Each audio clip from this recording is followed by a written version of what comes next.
I came here with expectations and hope, and they have been far exceeded.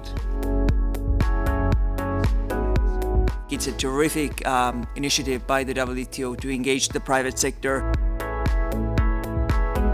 This is a beginning, and we really do thank the Director General for initiating this today.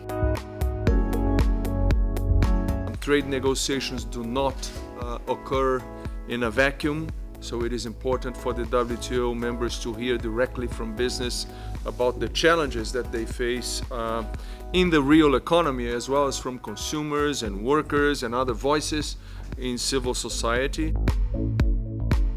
When I was approached by the ICC and the B20 earlier this year to facilitate a dialogue between business leaders and WTO members, I thought, look, this is a wonderful and very opportune moment. We had today over 60 participants from small and large enterprises, from developed and developing countries, and from several sectors, so across the board. We had breakout sessions, so we had the first meeting with everybody, then breakout sessions with 4 discussion leaders, and their conclusions were then discussed by everybody, by all participants.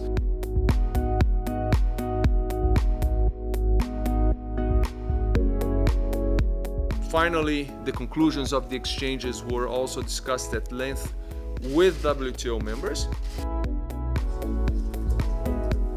We've had some intense and vibrant discussions this morning.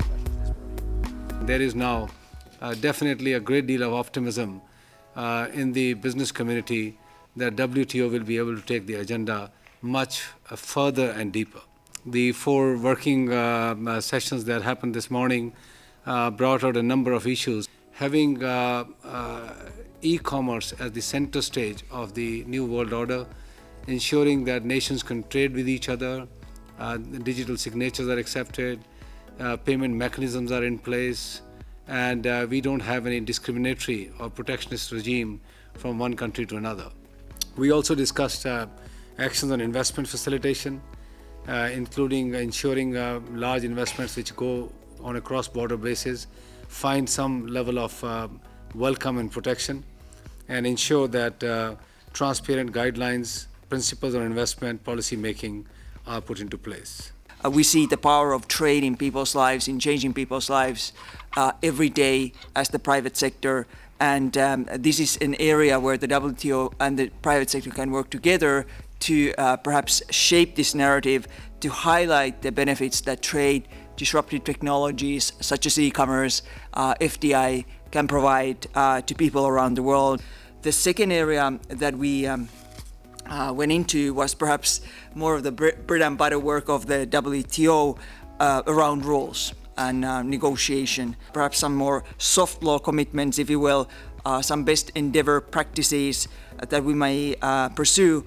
And on the hard law front, one idea that came through in the group was a plurilateral agreement on a sectoral basis in the area of chemicals. And then the final area, perhaps, where we had a robust discussion was around finance.